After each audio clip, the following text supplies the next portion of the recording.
Today is almost a polar opposite show. We have a ton of victims of strange circumstance that have gone missing, and some have come back, but others don't.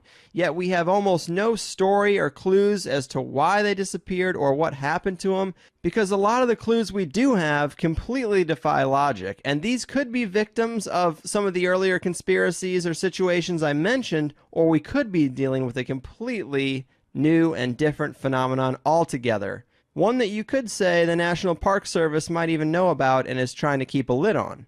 Now, when a lot of us think about the perfect getaway from the hectic 9 to 5, many envision a camping trip or hike among the fresh air and beautiful landscapes of sweet Mother Nature. But after hearing about the work of today's guest, that might all change. David Paulides has spent 20 years in law enforcement out here in California, and he holds 2 degrees from the University of San Francisco and now has 3 volumes out of his amazing phone book thick series about missing people, Missing 411. It explores what he's come to find is a shockingly vast number of strange disappearances within national parks and other remote areas, mainly within the United States and Canada.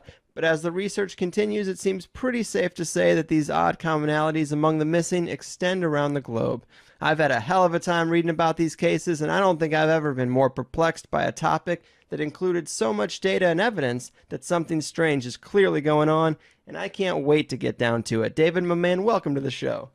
Hey, thanks, Greg. Appreciate being here.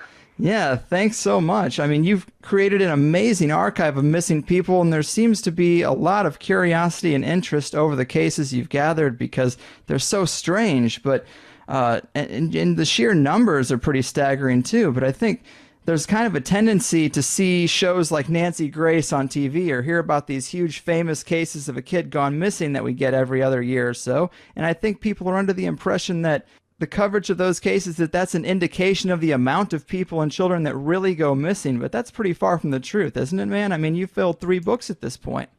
Correct. Actually, we just released the 4th book a few weeks ago. Wow. The topic is very, very complex. Without having a view of from 50,000 feet, it may look as though it's mundane, but when you get into the nitty-gritty details of it, you start to realize that there really is something here. Yeah, and I know you've spent a ton of time in the great outdoors yourself, and together with your law enforcement background, these things really put you in a prime position to be the guy who's doing this work because you recognize the strangeness and the patterns, and most importantly, the way that government agencies like the National Park Service are supposed to act, and they've been very kind of combative with you and withheld some information, sometimes unlawfully along the way, as you've tried to gather this data. It's been kind of strange, hasn't it? Well, I think it's a strange position for them to take. That's for sure. There's no doubt about it. I don't get it. What are some of the experiences you've had along the way trying to get some documentation for cases as you compile these books? Well, again, we're nobody special than anybody else. We run this organization under a website called the Can-Am Missing Project, and we just write Freedom of Information Act requests directly to the Park Service, just like everybody else. And according to the laws in the U.S., we have a right to government documents as long as they're not secret and they don't compromise the welfare of the public. Mm-hmm. And one of the first things we requested was a list of missing people from the 183 locations that the Park Service manages. And to our astonishment, they came back saying that they don't keep track of information on missing people, and they don't have any lists of missing people. And apparently they don't keep track of missing people. Wow. A pretty astonishing statement coming from a group that has one of the largest federal law enforcement contingents in the United States. Their law enforcement officers are all graduates of the Federal Law Enforcement Training Institute, one of the best training centers in the United States and in probably the world. So they definitely know the political correctness of needing this information. And as every law enforcement person that has contacted me says, they do not believe the Park Service. They believe they have the information and they're not giving it out. Seems like the one thing that they should be doing. Well, as another Park Service employee told me about a year ago, Dave, they know the number of toilet paper rolls they have in the parks. So to say that they don't keep track of everything at a minutia level that's ridiculous. It's a government agency. They know the importance of keeping this information, and to say they don't have it is ridiculous. Yeah, and I mean, again, you're just finishing the 4th volume of these books, and these are not just regular missing people cases. I mean, these are cases that have strange commonalities, which we will get into some of them, but these are the cases where you filtered out a lot of the standard reasons people might think that someone would go missing in a national park or out in the wilderness, some of the things that seem a little more mundane. These are only the cases that have these weird oddities, right? Correct. There's a profile that we came up with after reading a couple thousand cases, and that profile is the only one that we applies and the only one that we will do research about. So say somebody wants to voluntarily disappear, somebody who has mental issues, drownings, things like that are excluded. Animal attacks, they're excluded. Things like that would be the vast bulk of the missing persons cases. We don't look into them. But after reading many, many, many cases, you start to see certain oddities fall out of the group. And again, these aren't easily found, and a normal person would never find them, and a person working on a search and rescue team in a county would never understand this unless you looked at cases, and I'm talking thousands of cases from primarily North America, but there's a small percentage that are falling outside the U.S. as well. In fact, in the last year, we've found a big association between cases in Australia and cases here in North America, and the oddities here have carried over there in the last century as well. But yeah, the normal cases that you hear about in the news, no, we don't work them. But if they do fit the profile, then we count them. It's so interesting that you're finding this to be a global phenomenon, because that just adds another layer of mystery to it, because you can't chalk it up to just, one group of crazy people in Yosemite who live in the backwoods who kidnap kids. You can't chalk it up to one thing in this area or one thing in another, or even the whole country. I mean, it makes you think that there's something going on, there's something out there that we just don't even know, or a force that deals with people and nature that we just don't have any information on. Well, and you did bring up Yosemite, so that's the largest cluster of missing people in the world that fall into the profile we've established. Now, there's 52 clusters of missing people in North America that we've identified. That Yosemite cluster is huge. It goes back about 120 years. And you're right, you couldn't say that it's a group of serial killers in North America that are at these different locations that have gone about killing people, because it surpasses a generation. And therein lies one of the mysteries behind why this probably has never been understood or identified in the past. A lot of these disappearances, one may occur, let's say in Crater Lake National Park today, one more may occur in 14 years, and then one more may occur in 16 years. So 3 disappearances in one area would establish a cluster, but that's more than 30 years, and generally law enforcement people don't stay more than 25 or 30 years on the job. So when you look at it in just your career, well, 2 incidences in 30 years you might not think much about. But when you have 4 or 5 or 6 in a 30-year period, it's going to raise the interest of everybody in that area and say, something strange is going on here. It's just enough not to raise the suspicion on a majority of occasions. Now, I bring up Crater Lake because there's been 5 or 6 boys under the age of 14 that have disappeared in or directly around Crater Lake under really, really suspicious circumstances. Definitely. Do you want to tell us about a couple of those cases? Well, I'll just briefly say that one boy was with his dad and his grandpa, and they were looking for a Christmas tree right on the outskirts of the park in an area where there was nobody. And they lost track of the boy for a short while. Just after the boy disappeared, it started snowing, and it continued snowing for days. Make a very long story short, a massive search effort went into this. The boy was never found. Now, there is a weather phenomenon related, and it is part of this profiling that we do, that and we can't explain why, but in a majority of these circumstances, when somebody disappears, the weather changes for the worse. Mm-hmm. And sometimes it's rain, sometimes it's fog, sometimes it's snow, but it deeply hampers the search effort. Now, also in Crater Lake, there's a boy who had a disability, and he had a mental disability, and his name was Sammy Belkey. He and his dad went up there on a vacation.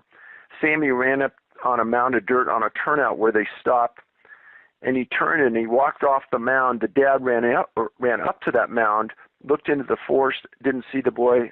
Huge search. The boy was never seen again. Now, therein lies another part of the profile on another higher percentage of these cases is kids or adults with disabilities. And we're not talking just mental. These can be physical. These can be some type of rare diseases that some people never have, but these people disappear, and sometimes they're never found. And so people with disabilities is another area that we've started to track in the last 3 years that has gotten some real interesting results.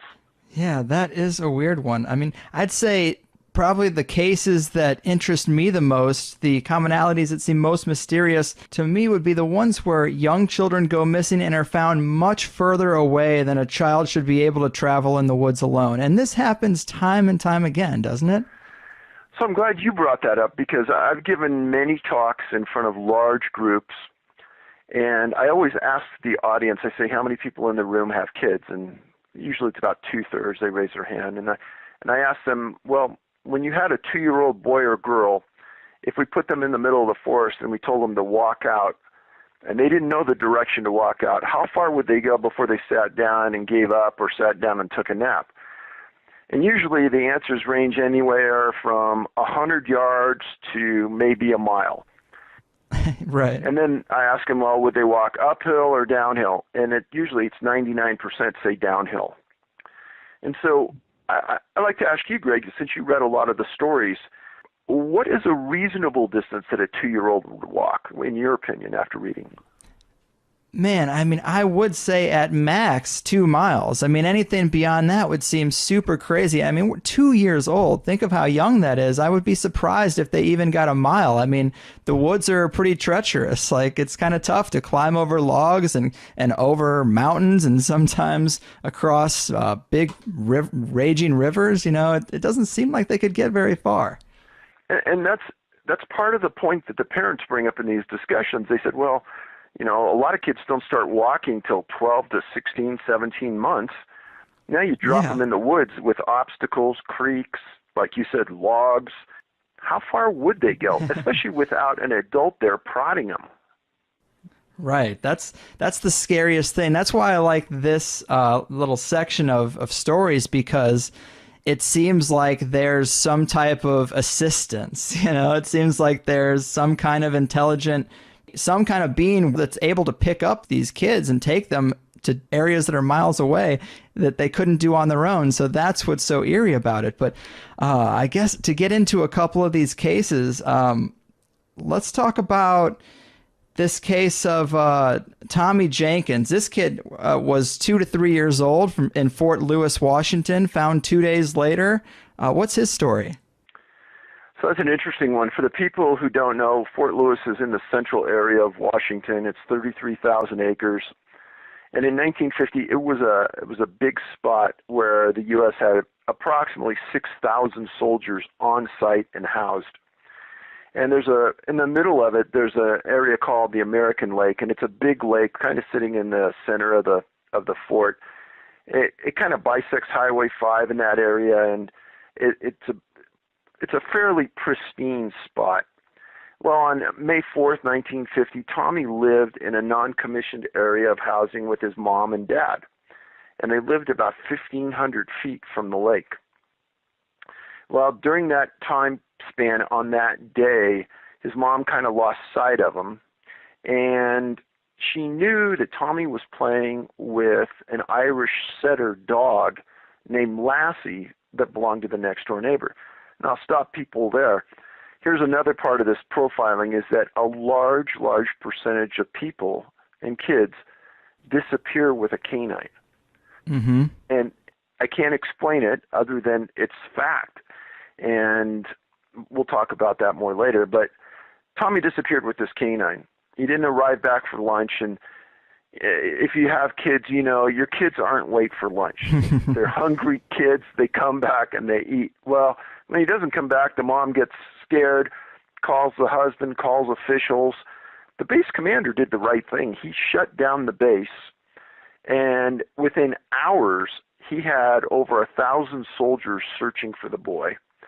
Within 36 hours, he stopped everything on the base, and he had all 6,000 of the soldiers searching. Wow. He had helicopters from the base in the air, and he had planes flying formation around the base. 3 different bloodhound teams were used looking for Tommy during this time period. So the 3rd day rolls around, and a soldier is going through some bush, and he finds Tommy and this dog named Lassie on the beach in perfect condition. And they bring him back in, and the base commander gives an interview. And in the interview, he says there is no boy this age that could have survived the rain and the wind and the outdoor conditions we've had in the last 3 days. There's no way, unless he had some assistance. And that kind of shook up the base. And the dad kind of took the lead on that and tried to question Tommy, and he couldn't get a coherent answer out of him. And he couldn't determine if he was trying to be evasive or his mind was blank or something. But the final outcome was Tommy was in really, really good condition for a boy being out supposedly in the wild for 3 days. And then the other part of that is how in the heck did 6,000 soldiers, 3 helicopters, multiple planes miss a boy and a dog? Right. Yeah, that is such an interesting case. I mean, apparently it got to 40-degree weather, and like you said, raining. And the kid was. It seemed like he was taken inside for 2.5, 3 days, and then brought back out. Like he just walked right out into the yard to play with this dog. But I guess the only real thing that he said that was kind of interesting is he slept in an area with no homes, and that he fell into a creek. He said he fell into a creek, but he showed up dry. Just so weird. And again, this one case, if you read it on its own, you could roll it through your mind and say, you know what, maybe he found some shelter, maybe some people housed him, maybe there was a crime that occurred here where some pervert or something took him. But that's one case of hundreds and hundreds, approaching 2,000 now that we've identified, that doesn't make any sense. And another thing we should point out about the numbers that you're gathering is a lot of this, in terms of documentation, there are issues with classification. If someone is presumed dead because of the elements, or if they've been missing long enough, they're no longer in missing people files. That's kind of an issue for you when you go back into some of these, isn't it? Well, and that is a big, big issue, and that's part of the National Parks, Department of Interior, and U.S. Department of Agriculture that manages a lot of this land. That's part of a classification they came up with to eliminate these people from public record. Meaning, say somebody disappears in a national forest and it's snowing, blah, blah, blah. They go 16 months without finding them. Then they get a classification called missing presumed dead, meaning they're deceased, meaning they're no longer missing, meaning that you're not going to find them on any databases. As an example, the National Institute of Justice has a program that they instituted about 4 years ago where they are trying to get DNA on every missing person case in the United States because there's coroner's offices throughout the U.S. in these rural areas, many in Oregon and Washington and in California, where they have bones that they can't identify. There was no national database where they could go to them and say, hey, did somebody disappear in a 100-mile radius of here? Now they can go to this National Institute of Justice site and they can query it and they can get this information. Now, in the last 14 months, we've supplied them at their request with 12 cases that they had never heard of before of missing people that we had gotten the documentation and the reports on. Many of them came out of Oregon and Washington, where they have this classification, or the sheriff's office or the police department lost the reports and just threw away the case by accident. We got the documentation back. We went back to them. They revived the report. They confirmed that the person's still missing. The Department of Justice now has this information, or the National Institute of Justice now has this information. So I like to say that our work has done some good in this long-term process of trying to identify people. Yeah, that's definitely noteworthy. On the subject of Oregon, let's talk about these two cases that are kind of connected when we're talking about kids that are traveling distances they shouldn't be able to. These cases are 30 years apart, but only 19 miles by distance, and that would be Cody Sheehy, I think, and Keith Parkins. Cody Sheehy and Keith Parkins, yeah, both of them strange cases, but in April of 1986, Cody Sheehy, 6 years old. He was in an area near Wallowa, Oregon. It's about 26 miles from the Washington border in the Blue Mountains in the far eastern sector of the state. He went on a picnic with his family, and he and his sister were playing this game called Explorers, where they kind of split up and they hide and they stay hidden for a little while. And anyhow, as it was happening, at about 12:30 that afternoon, the mom couldn't find Cody. Well, the mom, the dad, and the sister searched till 2:30, and they then called law enforcement. And within a couple of hours, this is quick for this part of the country, they had 2 helicopters in the air with FLIR, forward-looking infrared radar, and a dozen searchers were on site within an hour. That first night, searchers got up to almost 75. They're walking on the ground, they're yelling for their boy, they're calling his name, blah, blah, blah. They're not getting any responses. The helicopters with the FLIR in the air aren't seeing anything on the ground. At 7:30 a.m. the following morning, Cody arrives at a house on the outskirts of this nearest town. And this house was 18 miles from where he was camping with his family on this picnic. And he walked up and he asked for some help. And the people wisely grabbed him and said, hey, we'll get the help for you. Law enforcement was called, and he's identified. Well, he made some real fascinating statements. He told his parents and law enforcement that he hid from a helicopter that night.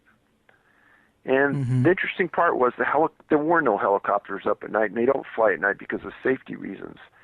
And he also said he hid from coyotes at night.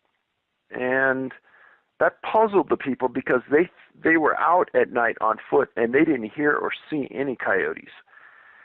He was found to be in excellent condition, and it goes back to that statement you said earlier, Greg, where this boy at 6 years old went 18 miles in about 14 hours. Right. 16 hours. Unbelievable. It's too weird. And then Keith Parkins was actually 30 years earlier than that, but just 19 miles away, something very similar, right? Correct. He was visiting his grandparents' ranch, and he was walking around the ranch. He was only 2 years old, and he disappeared. There's a giant search, and people are coming out of the woodwork to help, and this location is 90 miles southwest of Wallowa. In the general area, so to speak, and this was in April of 1952. And the following morning, 19 hours later, after he disappears, 2 mountain ranges, several barbed wire fences, several creeks, 2 search and rescue people and his dad are in a dry creek bed 12 miles away. And they find the boy face down in this dry creek bed, alive, but barely. Huh. Now, they said his pants were torn to shreds, and he was suffering hypothermia, etc. Now, when we read this, and there were 3 of us that read this, we said, wow, that's a phenomenal story. But almost simultaneously, the cops in us come out and they say, well, wait a minute. This 2-year-old boy is gone for 19 hours.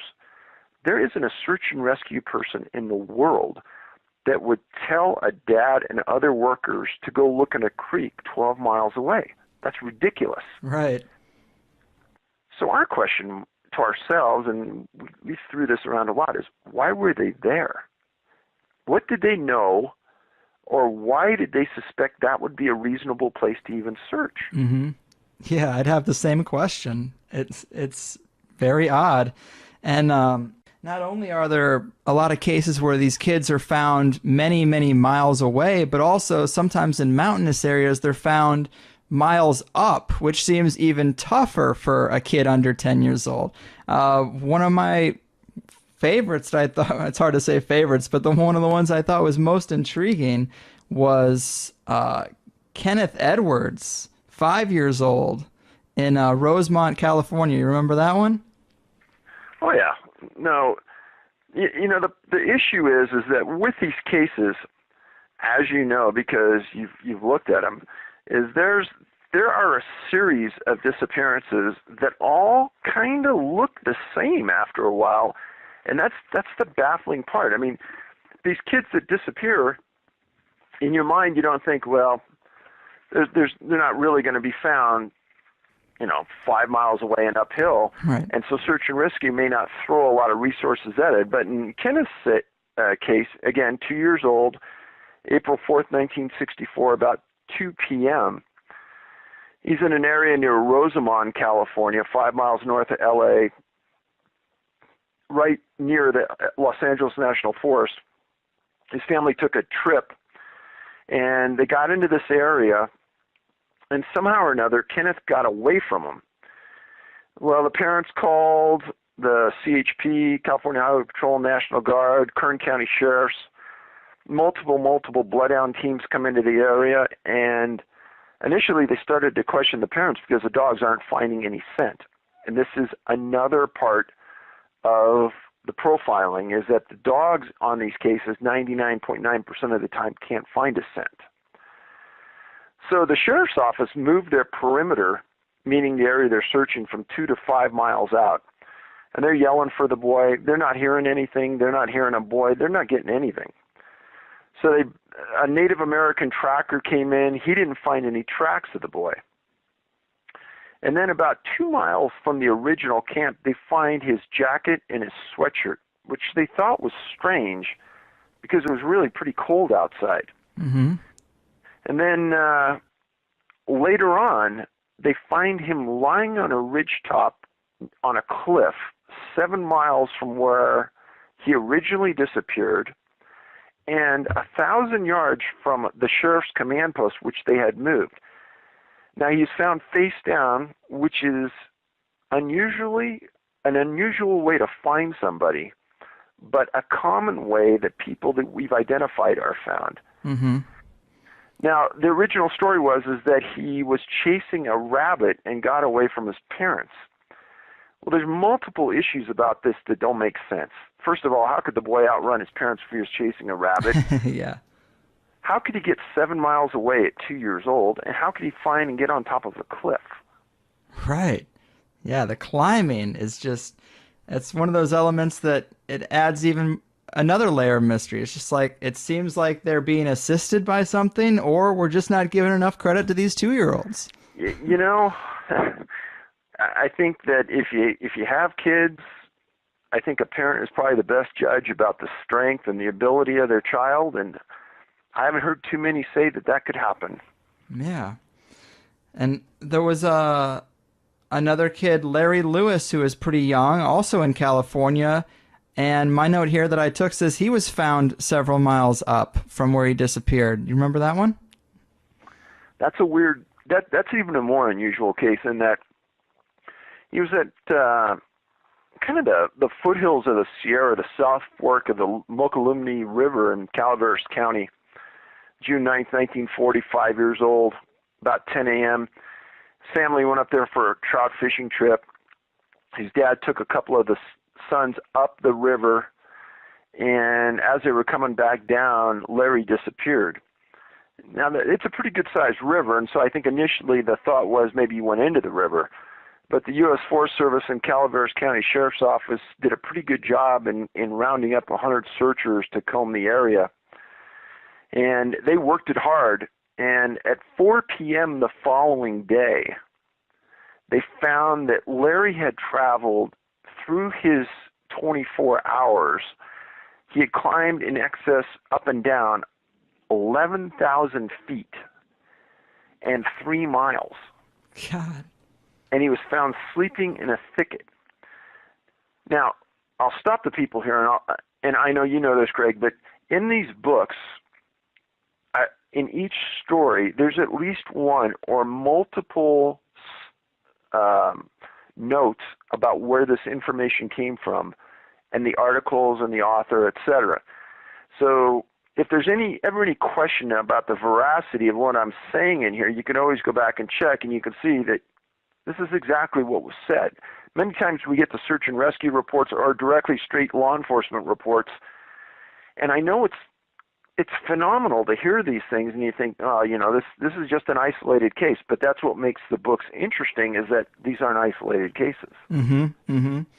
And another commonality we mentioned with Kenneth Edwards is he took off some of his clothes, he took off his coat, and that seems to happen a lot, which is a really weird thing. And that would link us to the Corey Kelly case.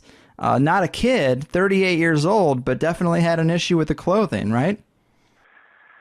Now, Corey Kelly's case, that's pretty weird, to say the least. But I've actually been into that area of Minnesota, and you won't believe the facts of it when you hear it, and after you go to the area, you're going to say, this doesn't make any sense.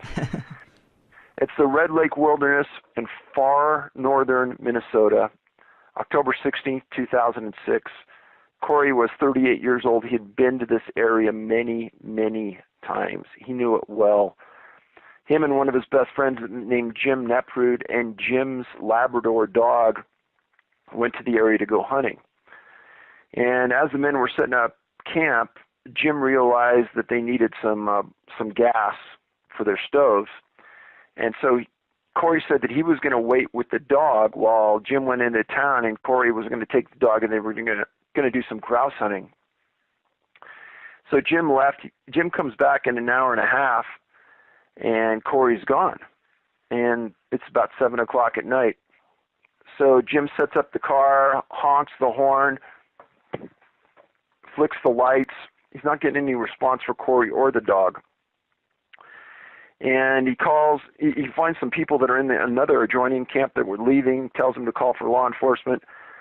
They bring in massive amount of troops from the Beltrami County Sheriffs and state troopers, and there's a massive search for 2 weeks. Now, if you stop for a second and think that how far can Corey Kelly get in an hour and a half? Mm-hmm. And how far would he really want to go in an hour and a half knowing his buddy's going to be back and they're going to make dinner? So all the indications are that this was going to be just a short, maybe go out a couple 100 yards with the dog and look around, and if you see a grouse, great. If not, come on back and let's make dinner. But that's not what happened. And the dog didn't respond to all the yells and things that Neprud was giving for his dog, which was strange. So on October 25th, 9 days after Corey disappears, some searchers were 9 miles away, and they find the lab wandering in the woods. And it's dehydrated and hungry. Now, one thing about being dehydrated that didn't make any sense to the searchers and doesn't make any sense to me is that there is more water in this area of the Red Lake Wilderness than you can imagine. It's a very swampy, boggy area where there's no way a dog should ever be dehydrated. And hungry, I suppose that could be true if it hadn't had anything to eat. But they took the dog to a vet, and they took a sample from its stomach and found that it had been eating deer. And that puzzled them. So they keep searching, and a day later, they find Corey's cigarettes and a lighter. A key point here. Corey was a known hunter. He carried an adequate supply of clothes and things to keep warm. It wasn't that cold, and he had a lighter that if he wanted to start a fire, he could start it. But the cigarettes and the lighter were on the ground, and that caused a lot of concern. The following day, 14 miles from the campsite, a tracker found his overalls, his socks, and his hooded sweatshirt. Now, when you read the cases in these books, something starts to come out at you, and that is that in many of these instances, people are missing shoes or clothing or both. Yeah. And I know a lot of people say, well, hypothermia sets in and you start stripping clothes. But there was no reason for hypothermia to set in because Corey had the ability to start fire, and he was dressed real warm, and he had the dog with him to keep him warm. Right. And even if you did have to take off your clothes for some reason, wouldn't you keep track of them? You know? I would think. And many of the stories that I write about, these people's clothes are found in close proximity to where they disappeared, even before hypothermia could ever have set in. Many of the small kids who find that they stripped their clothes, the parents say they didn't even know how to take their clothes off. Right. Yeah. At that young age, it's even weirder. I mean, you've been looking at this for a lot longer than I have, of course, and I can't think of any, but have you ever gotten a rational response as to why people would be missing their clothing outside of, I guess, hypothermia? Well, it's called paradoxical undressing, and it's paradoxical because they can't figure it out. Right. And so I think there's a little more to this than everyone kind of understands, in that it's a convenient answer to a very complex scenario. And as you'll see, so about October 30th, about 14 days after the search started, snow is falling. They hamper the search. And again, dogs, canines coming into the field, they can't pick up a scent. And so this goes off and on for another 2 weeks, and finally, the efforts to find Corey are terminated on November 23rd. On April 28th, snow starts to melt, things start to come open again, and the sheriff gets in a helicopter, and they start flying the area around where they found his clothes. And in some real high reeds, about 15 feet off a nearby trail, they find Corey laying nearly naked in the reeds. Huh. So, does it make sense to anybody what happened to Corey Kelly? No. And the sheriff made a statement that he thought that Corey must have died that first night. And he has no reason why he made that statement. He has no justification. And Corey's mother was interviewed, and she said, I don't believe my son even could have made it 14 miles through the woods to where he was found in that first night. Mm-hmm. And better question is, why would he? Right. It doesn't make logical sense. And I just think taking off shoes, I mean, that is just the worst idea if you're outside. Your feet are very sensitive. You can't travel without shoes. It just seems like of all the things you'd want to keep if you weren't well equipped to be out there is your shoes. So as I've told this before, and our group has talked about this at length, what's the one thing about shoes that may be different about everything else we wear on our body? And I always ask people to think about this. And the one thing we've come up with, and we're not saying this is a reason or it's not, but the one thing about shoes that's different than everything else we wear is it's probably the one place on our body that has the most bacteria. And I don't know what it means, but that is the one thing that's different. Yeah, That's interesting because I've also thought about that because I know for a while I was listening to your interviews and you would bring up these feet that were washing up in Nova Scotia. I think something like over a dozen or a couple dozen feet in shoes have washed up on the coast. And I would think the same thing. What's different about shoes and why are there feet in shoes and no bodies? And my thought process then was that the creatures of the sea maybe are eating the bodies, but the shoes are too tough because of the rubber. The shoes are a little harder to get through. I don't know, but yeah, it doesn't make sense in either case. No, and the weird part about those British Columbia, there's I think 8 or 10 cases now in British Columbia, and I only know of one case where they've been able to identify whose foot it was. So I think that's a perplexing scenario that they can't, even though they have good DNA, they can't seem to identify these people. It makes you wonder where they came from or what happened. Yeah, it's such a weird thing. And another case that was super interesting of a kid had gone missing. You know, we've talked about several of these people are so far from where they're supposed to be. You think that it'd be something assisted, but you never get any kind of indication that that might be the case. But there is one story where there is a slight inclination that there might have been something intelligent involved moving something, and that would be Dennis Martin's case. Now, Dennis's case is the longest case I've ever written about in any book, and it's something that I mean, one of the only cases I've ever proactively sought out the parents, and probably the hardest case I've ever sat down to write because it hurt me to write it. But June 14th, 1964, Great Smoky Mountain National Park. Dennis was 6 years old. He was with his dad and his grandpa and his brother, and they were spending a Father's Day outing at a location called Spence Field. Spence Field sits up about 1,500 feet from the lower elevations of the park. It's a very serene area. You got to walk into it. You can't drive to it. The family hiked in, the 4 men, and they set up in this kind of grassy area, and the 2 boys were playing. His grandpa and dad were sitting there watching them.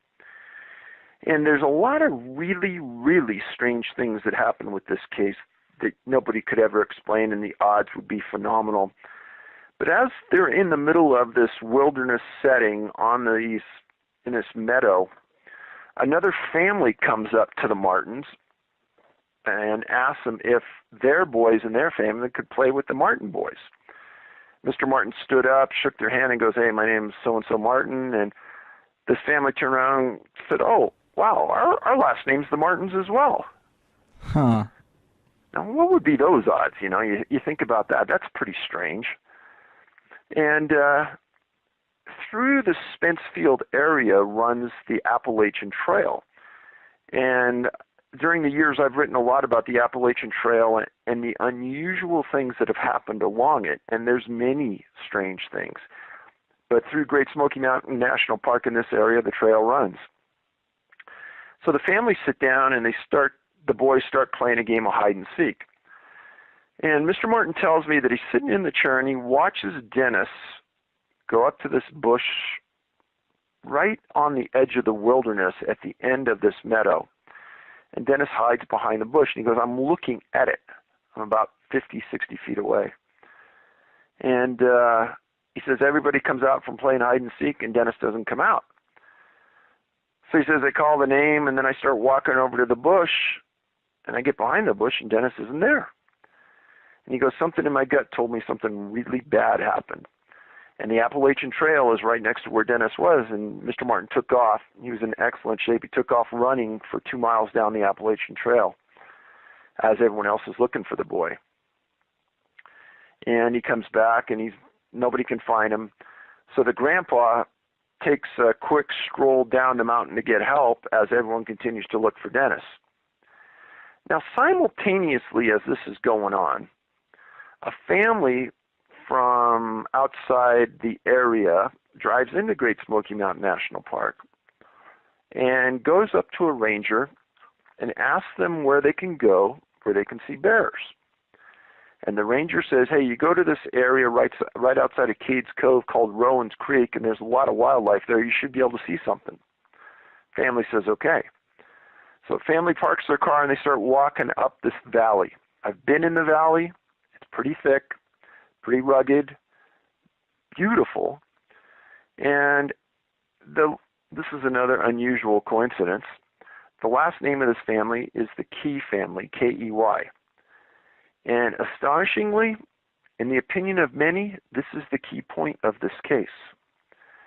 As the family is walking up Rowan's Creek, their 12-year-old son says, wow, Dad, look at that. And he points up a hill that's in front of him. Says, I think I see a bear.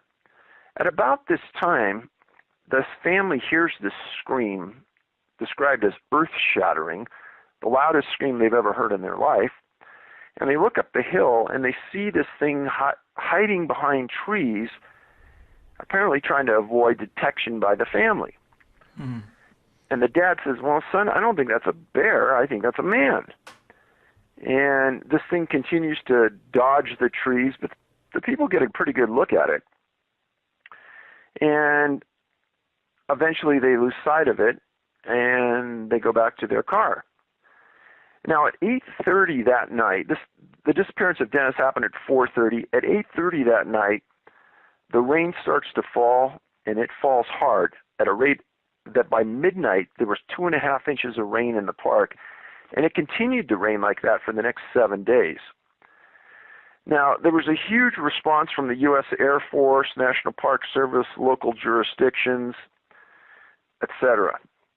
Now, Dwight McCarter eventually was the head tracker for the National Park Service in Great Smoky Mountain National Park, and he wrote a book about tracking. And he's been interviewed a couple of times about this case. And we actually went out and interviewed him. He's retired now, and he has a great memory. He goes, I'll never forget this. He said, I was one of the liaisons between Mr. Martin and the National Park Service. So I'll get back to Dwight. But as the search is going on, helicopters are flying in and out, and 2 big helicopters come into the park filled with the Green Beret Special Forces. Now, there's rumors out there that, they were training nearby and just happened to stop by. The reality of it is, I have a file probably 4 inches thick from the National Park Service on this, and nobody that I could ever determine called them. Nobody asked them to come into the search. Nobody gave them permission to land in the park, but they showed up.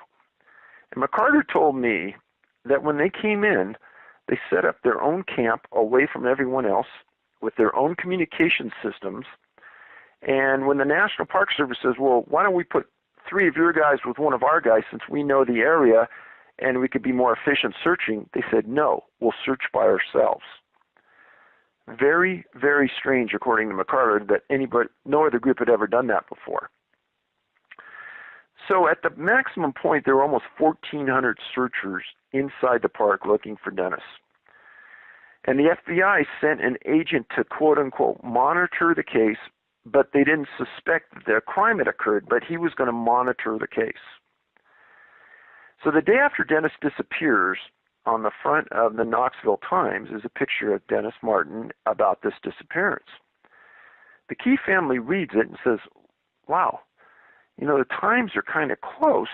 I wonder if what we saw on the mountain had something to do with Dennis's disappearance, since it was almost directly below where he disappeared. Right. So the FBI sends an agent and a ranger to contact the Key family, and the Key family says, hey, we'll meet you at the park, and we'll show you the point where we saw this, and you can kind of see the distances and things.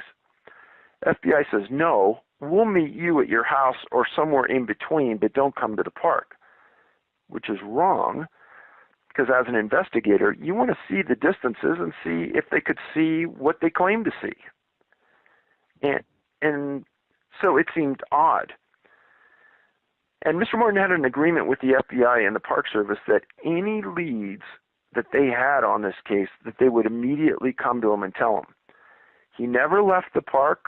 He stayed in the park for 6 weeks, nonstop, helping, looking, kind of being the eyes and ears. He's an architect. He's a very smart man. And I think he did the right thing by staying there and monitoring the situation. But make a long story short, that key family observation wasn't told to him by the FBI or the Park Service. A reporter happened to hear about it from another source, went out and interviewed the key family, came back and told Mr. Martin that, hey, the FBI has already interviewed this family, and you ought to get on this. This sounds like an interesting lead. So Mr. Martin confronts him, and he gets told a series of lies. He gets told that the time frames couldn't work. He gets told that it wasn't a substantiated sighting, et cetera, et cetera, et cetera. And he gets mad. So he gets a hold of McCarter, and he says, hey, Dwight, he says, they're saying that the times don't match up, blah, blah, blah. And McCarter says, well, I think they do. He says, let's you and me just move at a quick pace, but let's see if we could do it. Mm-hmm. The following day they do it, and they do it within the time frame that the key family saw what they saw. This makes Mr. Martin even more mad that they're outright lying to him now. So he gets a hold, and he actually gets an opportunity to talk to the key family, and the irritation gets worse. Make a long story short, the Park Service doesn't tell him the truth. They're evasive with their answers. He gets the feeling that he's never told the truth from the beginning. He told me he had the feeling that somebody was pulling strings up the upper end of the National Park Service, and that the superintendent was merely a mouthpiece. That was his words. Man. So if this was your son, can you imagine how irate you'd be at this point? Right, of course. So after 2 months, everything starts to wind down. There's rumors that there was a shoe print found somewhere. They didn't really find anything worth a darn. And from what I read on this, and after interviewing McCarter's beliefs were that Dennis was abducted. Even though there's nothing anywhere that says that this was a possibility, he was there at the time, he knew the distances, he knew the facts, and that was his opinion. So I said, well, Mr. Martin hasn't talked to the press since the day this happened, supposedly because even the press lied to him. So myself and another investigator, without a phone call or anything, just went up and knocked at his door. And he came to the door, recognized him, and I explained who I was. I said, I've devoted months to the case. I probably know more about it than anyone other than your family, and I'd like to talk to you. And he says, he says, the disappearance has ruined my life and my wife's life. It's been a compelling issue for all of us. We can't get over the fact we lost our son, and we decided years back to just put it to rest and not talk about it. I said, hey, I came here from California. Can you give me just 15 minutes of your time because I have some really important questions to ask? He opened the door, came outside on the front porch. He says, Dave, you got it. What do you want? So he confirmed everything that I just said. But in addition, whenever I'm interviewing a witness on a case like this, I always ask them a series of questions at the end that I need clarity about and things maybe that I didn't understand. And one of the things I ask is that, what do I need to know about this that wasn't in the press, that wasn't talked about in the media, but has been a compelling issue to you? Mm-hmm. Mr. Martin says, well, Dave, he goes, that thing that they saw on the hill? I said, yeah. And he says, there was never anything in the paper, never anything in the media, but that Key family told everyone that whatever they saw had something on its shoulder. Mm. And he says they wouldn't put that in the paper. They wouldn't talk about it in public, but they would tell me.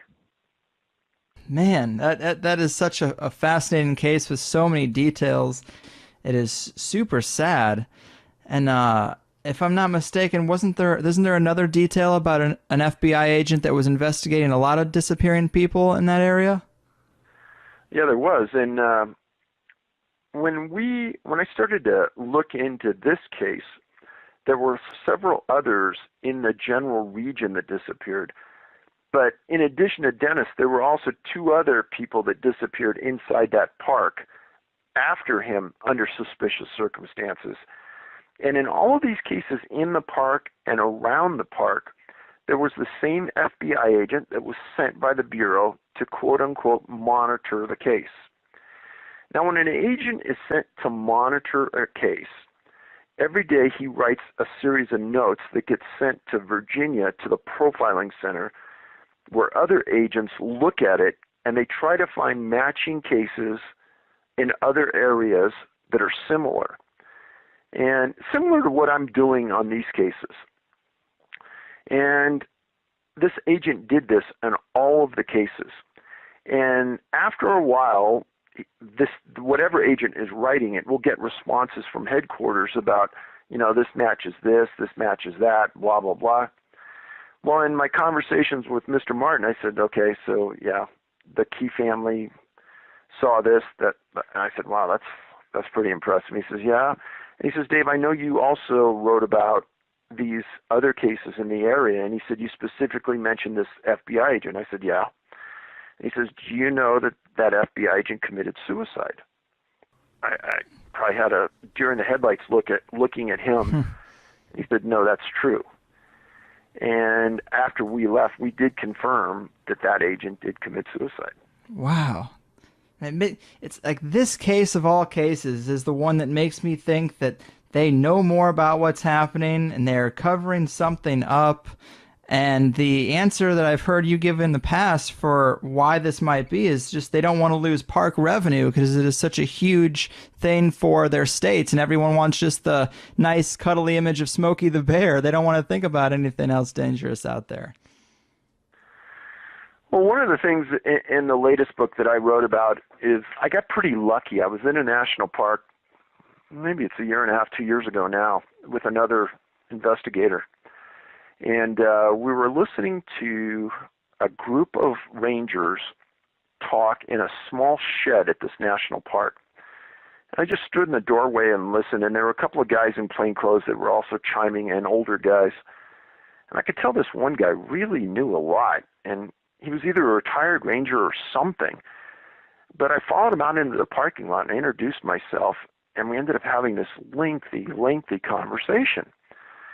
And he was a retired special agent from the National Park Service. And what that is law enforcement rangers do that first contact on a victim or a suspect in the field, and the special agents inside the Park Service are the follow-up entity. They're like the detectives that do the long-term investigative work. And this guy was a retired special agent for the Park Service. And I explained to him the type of work we'd been doing and the results we had and the responses. And he looked me in the eye after I said, why would the National Park Service take this position? And to quote him directly, said, Dave, it's a complete lack of integrity. And when a family is at its lowest possible point, and they look to law enforcement, and they look to the government for support, and they get lies and evasiveness, can you imagine what that would do to you as a person at that lowest point in your life? Right. I mean, we deal with a lot of issues on this show that involve distrusting government agencies, but man, to think that you would have trusted the government the whole time, and then when you really need them, you never thought you would, and you face these kind of roadblocks just to get information about your own relatives. It's very sad. It's completely debilitating. I mean, I talked to Mr. Martin about it, and I don't know how he didn't go completely crazy on the Park Service for what they did to him. Right. And he told me, he said, Dave, this is the reason why I don't trust the press and I don't trust the government. He said, they lied to me, they were evasive. He said, the only guy that was even was honest to me was Dwight McCarter. He said, he tried to help me understand, but even he couldn't understand why they didn't think at the beginning that this wasn't an abduction and handle it appropriately. Mm-hmm. And on the subject of that thing that the Key family saw, I mean, any speculation on what that was? I mean, did it seem like a person? Or, I mean, she described it as a bear. Of course, everyone knows that the most famous cryptid is Sasquatch. I mean, it just seems very weird, but that's the only thing that it kind of seems to allude to. So McCarter, I asked him about that, and he said, well, He goes, a few years before Dennis disappeared, this was a time when the rangers were not armed in national parks. And he said a ranger was working alone in the back area of Great Smoky Mountain National Park, and he was attacked by what McCarter described as a wild man, meaning a guy living off the grid like you and me that lived off animals, that wore furs and didn't have any ethics. And he said that this wild person attacked the ranger and almost killed him. And he said, he goes, the only thing I could think of is that this family saw one of these wild men that lives in the parks, that the Park Service doesn't want to acknowledge lives there, and maybe took Dennis. But he says it'd be conjecture at this point, but he goes, I don't know what else to think of it. Yeah, that's so interesting and weird.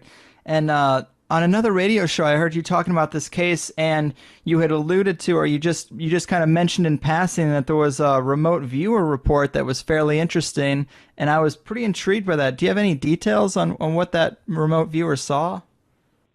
Actually, it wasn't a remote viewer. It was a psychic. Gotcha. He had written in to the Park Service and supplied a report that was in this massive amount of documents. And this guy had some apparent notoriety for the time and said that his mind had a difficult time going to where it was going because it was such a dark place. Wow. And he thought there was a creek nearby, that possibly was a cave, but that what was happening to Dennis was beyond the realm of his comprehension. It was along those kind of lines. Very bad, very dark, kind of almost a horrific scenario. He didn't go into much more detail than that, and I think it's interesting because we have a couple of guys that live in that area that know that park like the back of their hand, and I can tell you that we have done extensive research, and we can't find an area where there's a cave access and a creek running through it because we've made some big efforts to find it. Man. And, I talk about a lot of paranormal concepts on this show. They come up all the time. And sometimes I wonder if there aren't some strange electromagnetic effects on the planet that we don't understand, similar to how planes fly into the Bermuda Triangle and are covered in this electric fog and are suddenly just disappeared. And it seems like some of these people just do disappear from the scene as if they walked through some type of portal or gateway, as weird as that sounds. Oh, I've heard that theory before from probably hundreds of people. The issue I have with it is that it is a very, very underlined, very rare event when more than one person disappears like this. And you'd think if that was the scenario, we'd be losing more than one person at a time, or there would be witnesses to that other person disappearing. Right. And that is true. Yeah. Well, I mean, another thought I had is we cover a ton of conspiracies, alien abductions, Bigfoot and other cryptids, child pedophilia rings of the Vatican and political elite, all sorts of conspiracies and mysteries that insinuate missing people, but a lot of times they don't have names or anyone who's actually gone missing for these things. I wonder if some of these events aren't connected with these types of crimes and these types of things that people talk about happening. So I can only look at it from a common sense and a factual viewpoint, and that is that many of these have occurred pretty deep in the wilderness where there's not a lot going on. And the idea that there's a human abduction process taking place, I know a lot of friends that are backpackers that carry guns. And if somebody's going to try it, there's going to be some shooting going on. Mm-hmm. And you never hear about that. And what I've explained on other shows is whatever is happening here is 100% effective. Because if they weren't, right, we would hear about a mistake or we would hear about an attempt, and we don't hear about that. Right. Yeah, it's a serious shame. I mean, this should be one of the most important things. It involves people dying and we don't know why. Isn't that national security? You know, everyone's worried about terrorism globally. Well, here's people going missing right in our own backyard and we don't know what's going on and we don't know who to blame. And you would think that they dedicate a little bit of resources to that. Well, you'd hope, but I don't think it's going to happen. Right, right. Well, David, this has been awesome. It's about that time we called in. It's been a fascinating show. Thanks so much for being here. I mean, several listeners have requested that you come on, and you're the only one doing this, so I'm very appreciative. But before we go, would you like to tell the people a little bit about your website, where to get the books, and maybe what your plans are for the future with this stuff? So you can go to our website. It's canammissing.com, and all 4 books, Missing 411, as the title of all 4 books, are available on the site. You can also read about cases that are occurring as we speak under current events section at the site. We try to keep it updated with things that are relevant and fit the profile. I don't know if there'll be another book anytime in the near future, but we are looking into some other venues to get this message out. We are going to continue the work, and the only way the work continues is through the support of people out there in buying the books. So it's people like you, Greg, that help us get the word out and have read the work and understand that this is a credible issue that needs some attention. So I appreciate that. Oh, absolutely, man. Thank you for that. And I would recommend them to anyone. I read the 3rd one, and I've heard many cases from the first 2. And just hearing now that you've got a 4th one, I'm super excited to dig into that. It's super interesting stuff and far different from a lot of the things that are similar in this realm of fringe topics that I get into. So I appreciate it. And the families, I'm sure, appreciate what you're doing too. But thanks again. You know, keep doing it. Be careful out there, man. You're digging up a lot of stuff that some powerful people seem to want to stay hidden. So make sure you take care of yourself. I appreciate it, Greg, and I'll try. All right, man. Have a good one. Thank you, sir. You got it. There we have it, people. Man, I love this show.